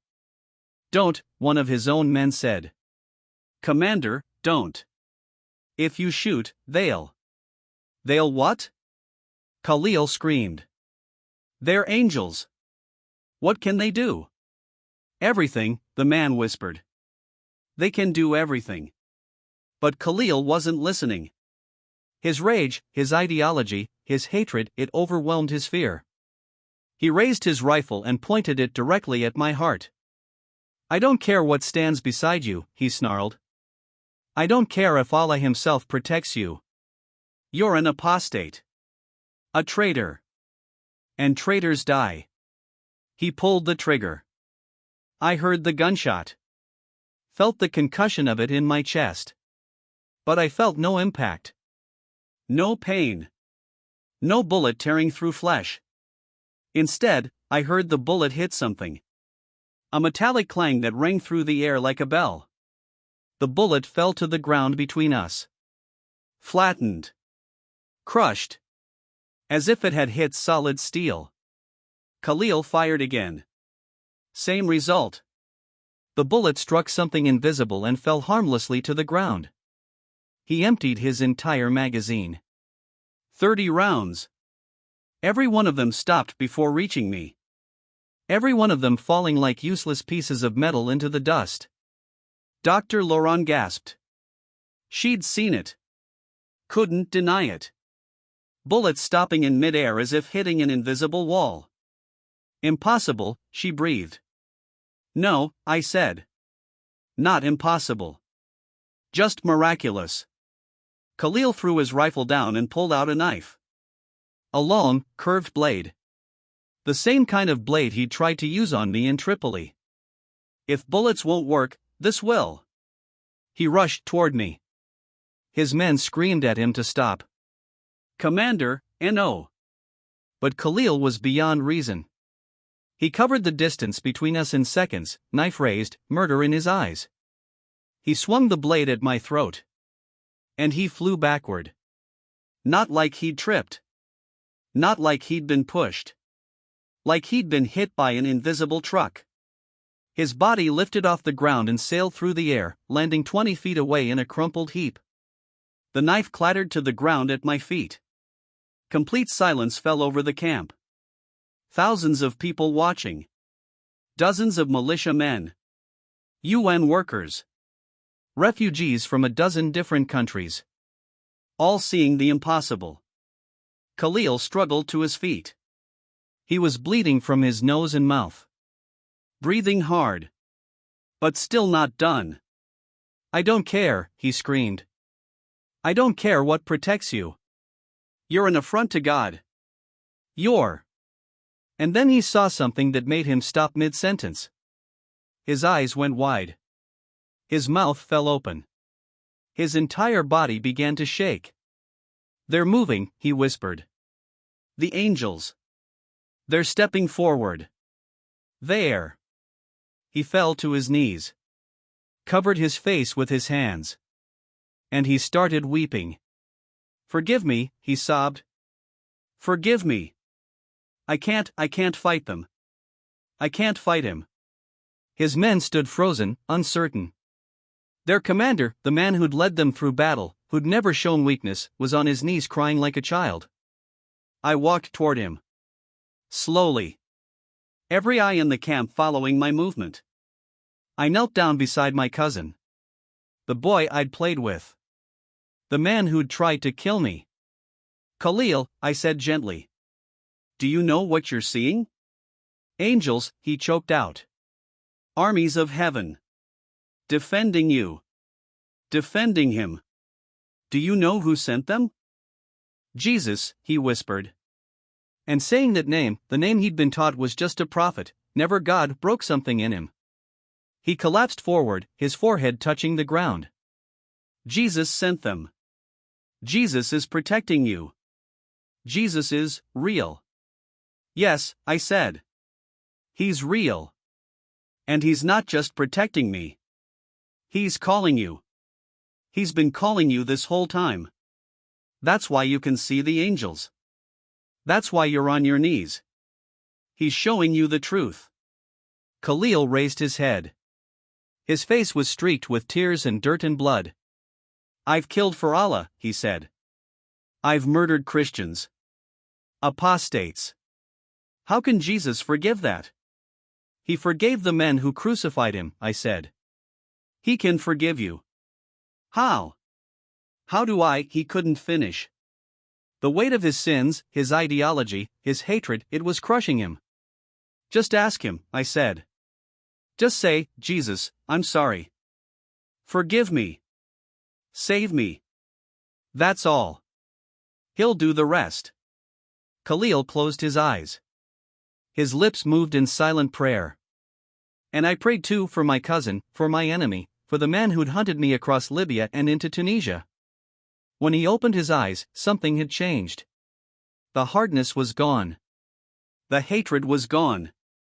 In its place was something I hadn't seen in him since we were children. Softness. Humanity. Life. I see them differently now, he whispered. The angels. They're not threatening anymore. They're beautiful. And they're smiling. I helped him to his feet. We stood there together, the hunter and the hunted, in front of thousands of witnesses. I can't undo what I've done, Khalil said, his voice breaking. I can't bring back the people I've killed. But if Jesus can forgive me, if he can use me, I'll spend the rest of my life telling people what I saw today. One by one, his men lowered their weapons. Some fell to their knees. Some wept. Some just stood in stunned silence, trying to process what they'd witnessed. Dr. Laurent approached us, her scientific mind clearly struggling with what her eyes had seen. I can't explain what just happened, she said slowly. Bullets don't just stop in midair. People don't fly backward from nothing. This doesn't, this shouldn't. But it did, I said gently. You saw it. They saw it. Everyone saw it. She nodded slowly. Then she looked at Khalil, at his transformed face, and something shifted in her eyes too. I need to document this, she said. I need to write a report. An official testimony. Because if I don't, if I let this moment pass without recording it, I'll spend the rest of my life wondering if I imagined it. You didn't imagine it, I said. None of us did. This is real. He is real. That night, 23 members of our secret church became 156. Khalil and 17 of his men prayed to accept Jesus. Dr. Laurent asked questions for 3 hours and finally, tearfully, prayed too. Dozens of refugees who'd witnessed the confrontation came to our meeting tent, asking, demanding to know more about the God who sends angels to protect his people. We ran out of space. We had to move outside, under the stars, where Jesus had met me so many times before. And as I shared my testimony, Tripoli, the execution attempt, the lion in the desert, the invisible army in the refugee camp, I realized something. This was why Jesus had saved me. Not just so I could live, but so I could tell the story. So others could see that he's not a dead prophet or a historical figure or a religious symbol. He's alive. He's active. He's doing miracles today. And he's worth dying for. Worth living for. Worth losing everything for. Because in him, you find everything. The next morning, I woke to find Dr. Laurent sitting outside my tent with a notebook and a digital recorder. I didn't sleep, she said. Her eyes were red, but not from tears, from staying up all night. I've been trying to write my report. Trying to find words that won't get me dismissed as mentally unstable. But every time I write what I saw, it sounds insane. What did you see? I asked, sitting down beside her. She flipped through her notebook. Pages and pages of writing, crossed out, rewritten, crossed out again. I saw bullets stop in midair, she said. I saw a man fly backward from no visible force. I saw 30 armed fighters terrified of something I couldn't see. And I saw, she paused, struggling. I saw the most hardened, violent man I've ever encountered break down and convert to a religion he'd been trying to destroy. And what's your scientific explanation? I asked gently. There isn't one, she admitted. Mass hallucination doesn't work, we all saw different aspects. Psychological suggestion doesn't work, I'm a skeptic and I still saw the bullets stop. Coincidence doesn't work because there were too many impossible things happening simultaneously. She looked at me with exhausted, desperate eyes. I've spent my entire adult life believing that everything can be explained by science. By natural laws. By rational thought. And in 30 minutes yesterday, everything I believed was shattered.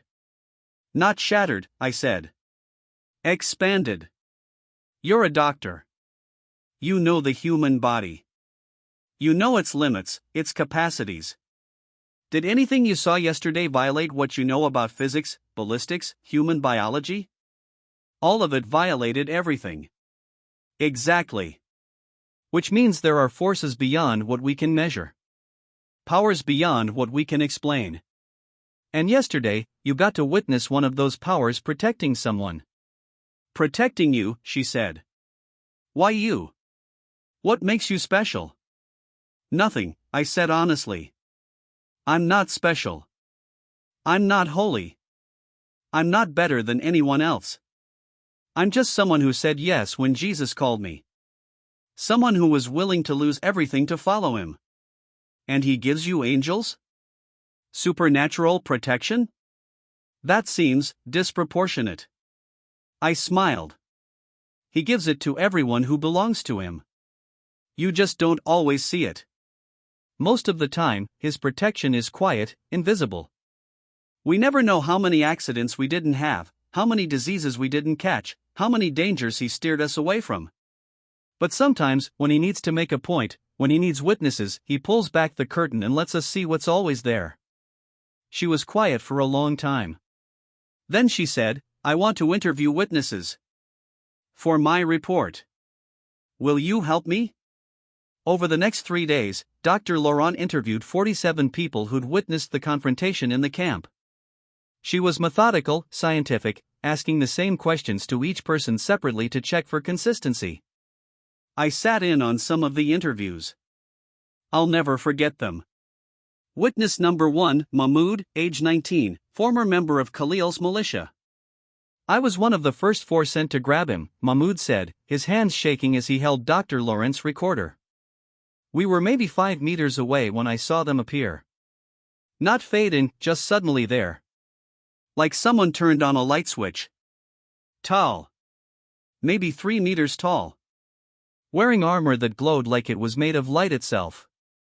White armor, gold trim. And swords. Not normal swords. These were burning. Like they were made of fire. How many did you see? Dr. Laurent asked. Around him? Maybe 6. But behind those 6, hundreds more. Maybe thousands. They filled the entire area between him and us. Like a wall. A living wall of warriors. Did they threaten you? They didn't need to. Just looking at them, you knew. You knew that if you took one more step, you were dead. Not physically dead. Something worse. Like your soul would be erased. But you're still alive. Because we stopped. Because we backed away. If we'd kept going, he shuddered. When Commander Khalil rushed him with the knife and got thrown back, I saw what threw him. One of the angels moved. So fast I barely saw it. Just reached out one hand and pushed him. Except it wasn't really a push. It was more like swatting a fly. Witness number 2, Fatima, age 34, Sudanese refugee. I was standing maybe 20 meters away, Fatima said. I heard the gunshots. Saw the bullets. But they didn't reach him. They hit something. I saw them flatten, saw them fall. Like he was standing behind glass. Bulletproof glass. Did you see angels? Dr. Laurent asked. No. I saw nothing. Just bullets stopping. But my son, he's 12, he saw them. He grabbed my arm and said, Mama, look at the giants. Look at their swords. I thought he was imagining things. But other people were seeing them too. Pointing. Gasping. What did you feel when you witnessed this? Fatima's eyes filled with tears. Hope. For the first time since we fled Sudan, since my husband was killed by Janjaweed militias, since we lost everything, I felt hope. Because if God can send angels to protect one refugee in a camp, maybe he sees us too. Maybe he cares about all of us. Witness number 3, Omar, age 45, former imam from Misrata. Omar had converted the night of the confrontation. Now he sat with Dr. Laurent, his Quran sitting beside him, but with a Bible on top of it. "I've spent 20 years teaching that Jesus was just a prophet," he said. "A good man. An important teacher. But not divine. Not the Son of God. That would be shirk. The unforgivable sin." "What changed?" Dr. Laurent asked. "I saw the angels," Omar said simply. "And I knew. I knew they weren't sent by Allah. Because in Islam, angels serve Allah's will. They don't protect apostates. They don't defend Christians. They certainly don't stop bullets fired by Muslims trying to enforce Sharia law. These angels were serving someone else. Someone who loved that young man enough to send an army to protect him. And you believe that someone is Jesus?" "I don't just believe it. I know it. Because after I prayed, after I asked Jesus to forgive me and save me, I felt something. A presence. A peace. Something I never felt in 30 years of Islamic prayer. And I realized Jesus didn't just come to that refugee. He came for me too." Witness number 4, Michel Dubois, French journalist. Michel had been in the camp doing a story on the refugee crisis. He'd filmed the entire confrontation on his phone. Dr. Laurent watched the footage with him. "This is impossible," Michel said, replaying the moment Khalil fired his weapon. "Look, you can see the muzzle flash. You can see the recoil. But you never see the bullet reach him. It just stops. Disappears." And here, he fast-forwarded to Khalil's charge. Watch. Khalil runs. Raises the knife. Swings and flies backward. But there's no one touching him. Nothing visible on camera. "But the militia saw something," Dr. Laurent said. "They saw angels. I didn't. My camera didn't capture them. But it captured the effects. Bullets stopping. A man thrown through the air by nothing." And this, he showed her footage from afterward. Khalil on his knees, weeping, praying. 17 of his men doing the same. "That's not mass hysteria," Michel said. "That's not religious fervor. That's genuine conversion. Genuine transformation. I've covered wars, revolutions, religious conflicts across the Middle East and Africa. I've seen people convert under pressure, convert for protection, convert for money. This wasn't that. These men saw something that broke them. Changed them. And whatever it was real." Witness number 5, Dr. Laurent herself. On the third day, Dr. Laurent interviewed herself. She sat in front of her recorder and spoke like she was confessing. "I'm a rationalist," she said. "I believe in evidence. In repeatability. In natural explanations. I've spent 15 years providing medical care in conflict zones, and I've seen terrible things. Suffering that makes you question whether God exists at all." She paused, collecting herself. "But I can't deny what I saw. I can't explain it away. I tried. For 3 days, I've tried. And I can't. The bullets stopped. The man flew backward. And the conversions, genuine, lasting conversions, happened immediately. Not after weeks of persuasion. Not after theological arguments. Instantly. Because they saw something that proved to them that Jesus is real." She looked directly at the camera. "I still don't understand it. But I can't deny it. And if I'm being honest with myself, truly honest, I have to admit that what I witnessed was a miracle. An actual, literal, biblical miracle. In 2023. In a refugee camp. Witnessed by dozens of people and recorded on video." She turned off the recorder. Looked at me. "What do I do with this?" she asked. "I file this report, my career is over. The UN won't believe me. The scientific community will destroy me. I'll be labeled delusional. Or," I said gently, "you'll be labeled a witness. Someone who had the courage to testify to the truth, even when it cost her everything. She closed her eyes. When she opened them, they were wet with tears. "I think," she said slowly. "I think I want to pray. To Jesus. Would you help me?" And so we prayed. Right there, in the medical tent, surrounded by supplies and equipment and the smell of antiseptic. Dr. Marie-Laurent, atheist, scientist, rational skeptic, bowed her head and asked Jesus to save her. When she finished, she looked up at me with wonder. "I feel it," she whispered. "The presence you described. Like someone just walked into the room. Like I'm not alone anymore." "You're not," I said. "You never will be again." By the end of the week, the camp was transformed. The secret church of 23 had become a movement of over 200. We had to hold multiple meetings because we couldn't fit everyone in one place. Khalil became one of the most powerful witnesses. The man who'd hunted me across Libya was now standing beside me, telling his story to anyone who would listen. "I came here to kill an apostate," he would say. "I came with weapons and men and authority. But I left with nothing except Jesus. And it was the best exchange I ever made." His 17 men, former militants, fighters, enforcers, became evangelists. They traveled to other refugee camps, telling the story. Showing Michelle's video. Bringing skeptics to meet Dr. Laurent, who'd filed her report regardless of the consequences. And the story spread. Beyond the camp. Beyond Tunisia. Across North Africa and into the Middle East. Social media picked it up. News outlets covered it, some mocking, some curious, some genuinely investigating. Muslims watched the videos, saw Khalil's transformation, and started asking questions. Christians watched and felt their faith reignited.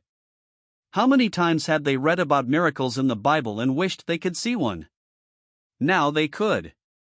Now there was proof recorded, documented, witnessed, that Jesus still does the impossible.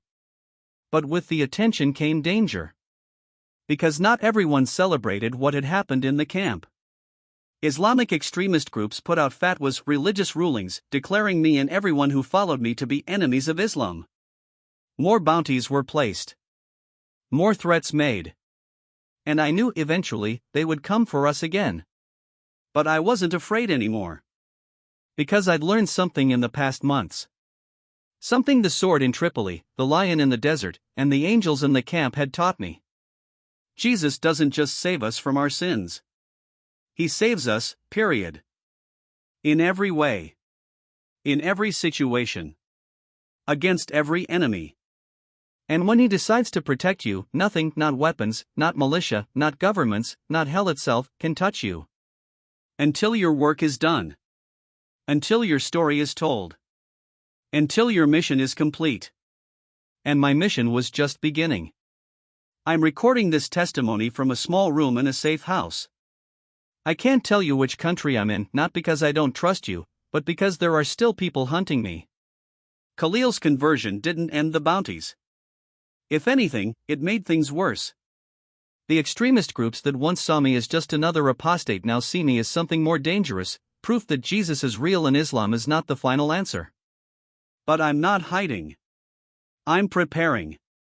Every day, I meet with new believers. Former Muslims who watched the videos from the refugee camp and couldn't ignore what they saw. Christians who'd been living in fear and found courage through my story. Skeptics who came to argue and left on their knees, praying.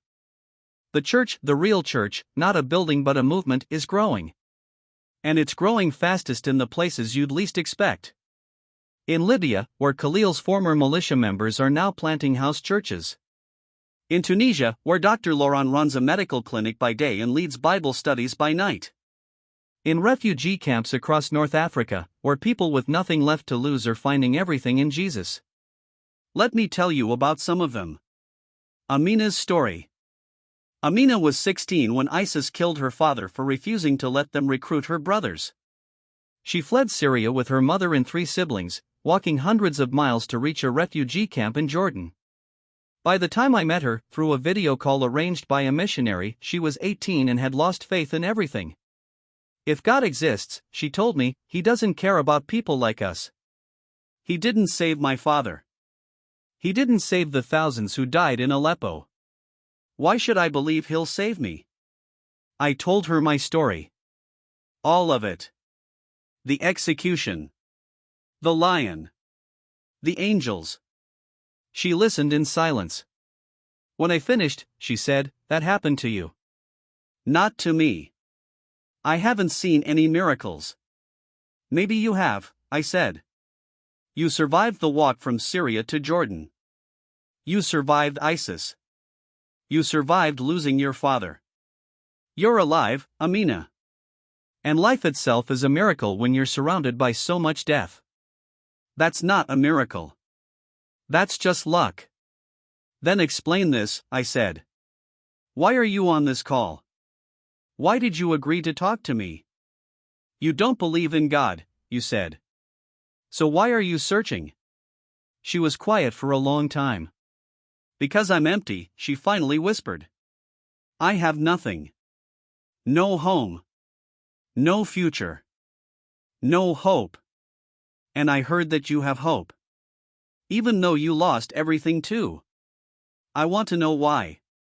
I want to know what you have that I don't. I have Jesus, I said simply. And he's not mine to keep. He's yours too, if you want him. We prayed together over that video call. And when we finished, Amina was crying, but not tears of despair. Tears of relief. Like someone who'd been carrying a crushing weight and finally set it down. I feel him, she said, wonder in her voice. I feel him right here. Like he's been waiting for me all this time. He has been, I said. He's been waiting since before you were born. And he'll never leave you. Today, Amina leads a youth group in her camp. 73 young people, Muslims, Christians, atheists, who gather every week to hear about Jesus. Some of them have seen miracles of their own. Healings. Provisions. Dreams and visions. Others are still waiting, still searching. But they're all finding the same thing I found. Jesus is not a religion. He's a relationship.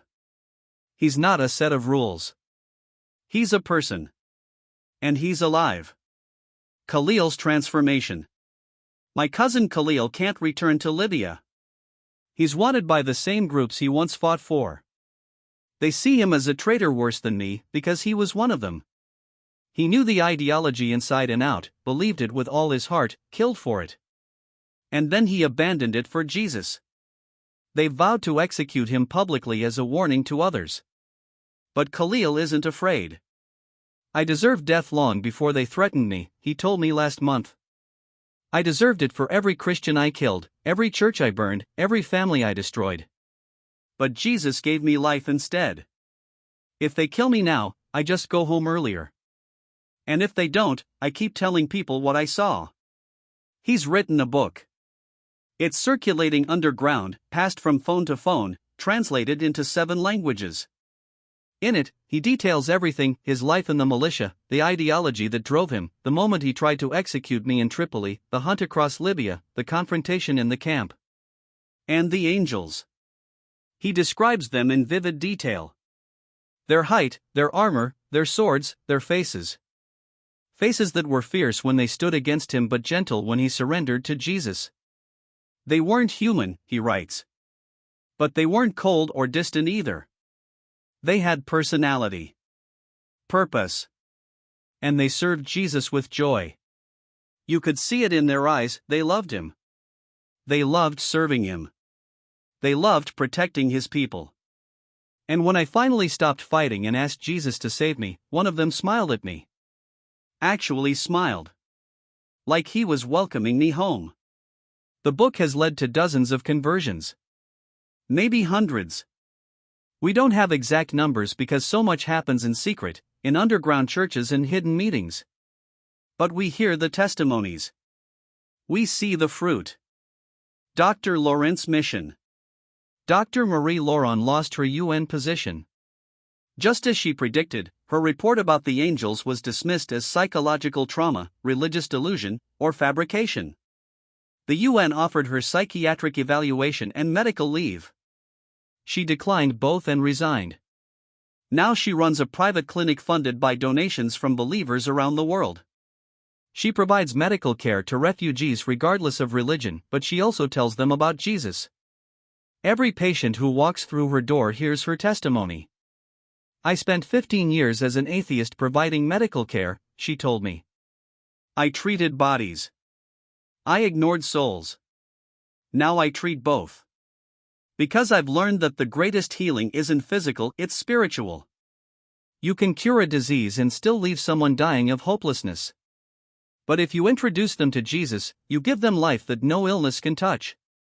She's training other medical professionals, Christian doctors and nurses, to do the same. To see their medical practice as ministry. To understand that caring for the body is important, but introducing people to the healer is eternal. Last month, she told me about a patient, a young Libyan man with cancer. Terminal. Nothing more medicine could do. I told him about Jesus, she said. About the miracles. About what I'd seen. And he prayed with me. Gave his life to Christ. 3 days later, I examined him again. The tumors were shrinking. Not slowly. Rapidly. Within a week, they were gone. Completely gone. I've documented everything. Scans, blood work, pathology reports. It's medically impossible. But it happened. Did you report it? I asked. To whom? The medical journals that already think I'm delusional? No. I reported it to the only one who matters. I thanked Jesus. And then I told that young man, you've been healed. Now go tell others. He's been telling others ever since. Bringing people to Dr. Laurent's clinic. Bringing them to house churches.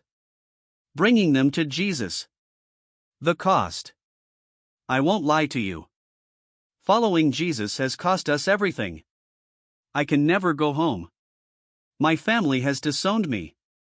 My mother thinks I'm dead, it's better that way. Safer for her.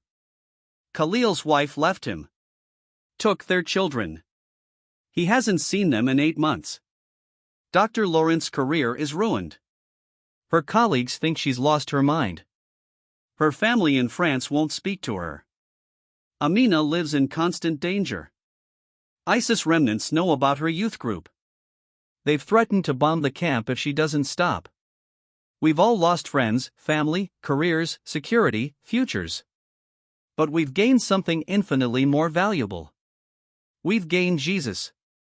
And when you have him, really have him, not just as a concept or a tradition but as a living presence, you realize that everything else is just noise.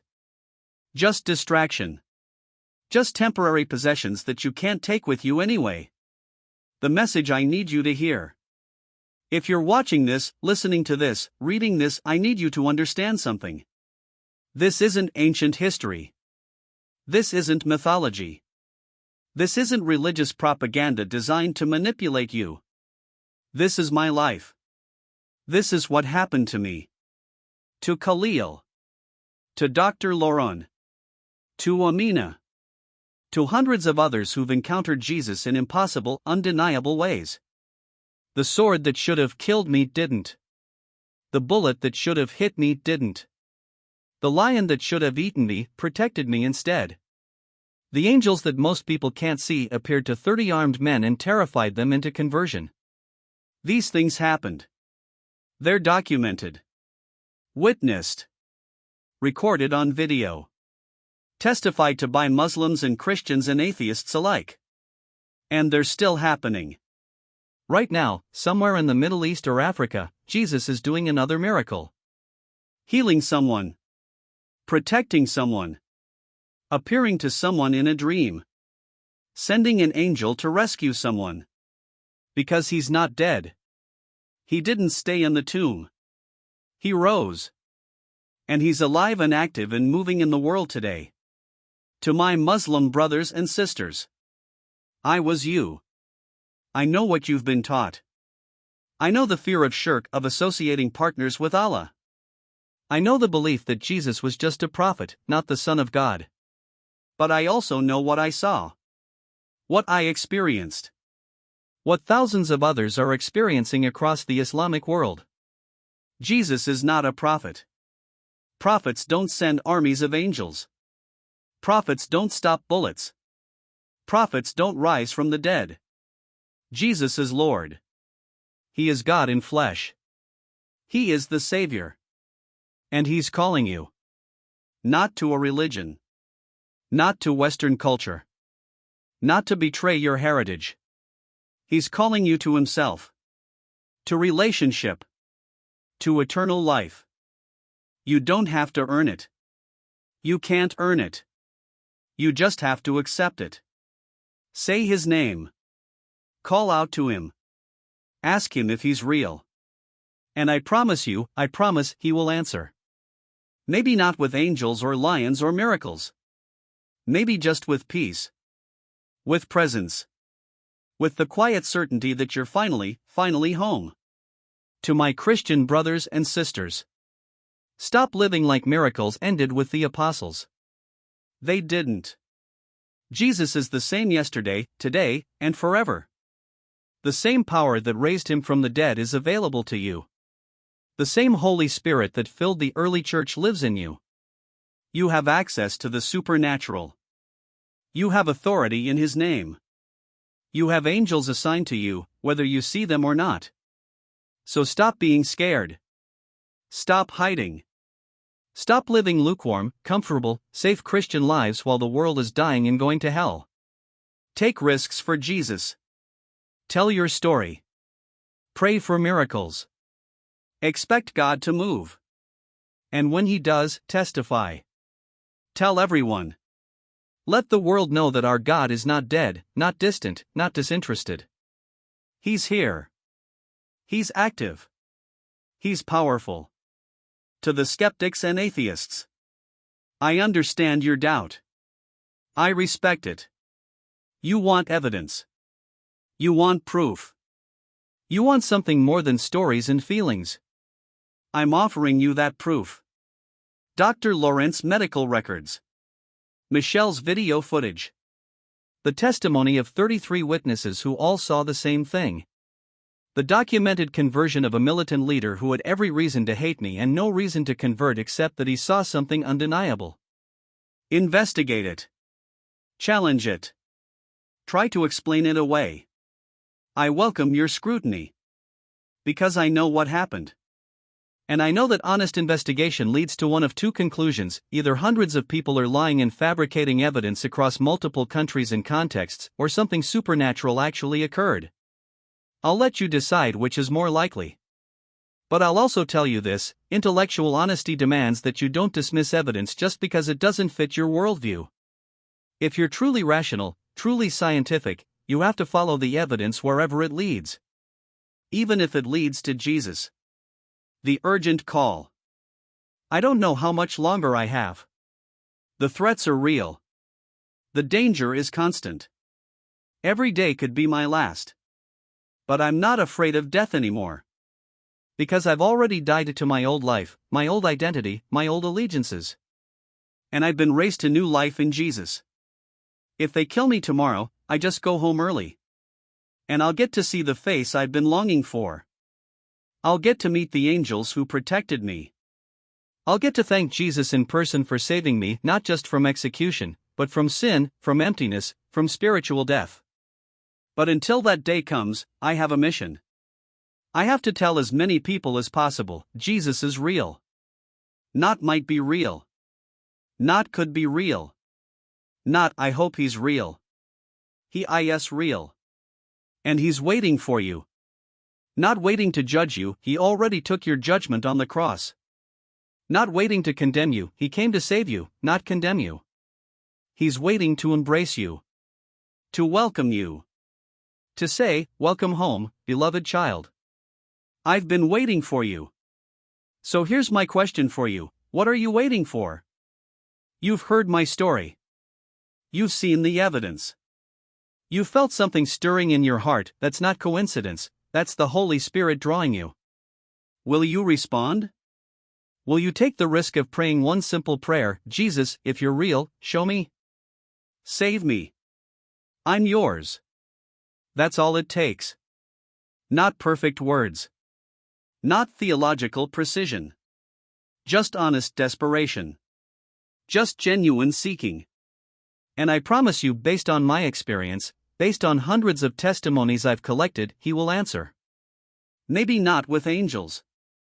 Maybe not with miracles. But with Himself. With His presence. With peace that makes no logical sense. With joy that you haven't earned. With love that you don't deserve but receive anyway. Because that's who Jesus is. He's the God who sends lions to protect refugees. Who sends angels to guard apostates. Who stops bullets aimed at His children. Who transforms militants into missionaries. Who heals terminal cancer. Who raises the dead, both physically and spiritually. And He wants to do the impossible in your life. Whatever you're facing, persecution, illness, addiction, despair, emptiness, fear, He's bigger.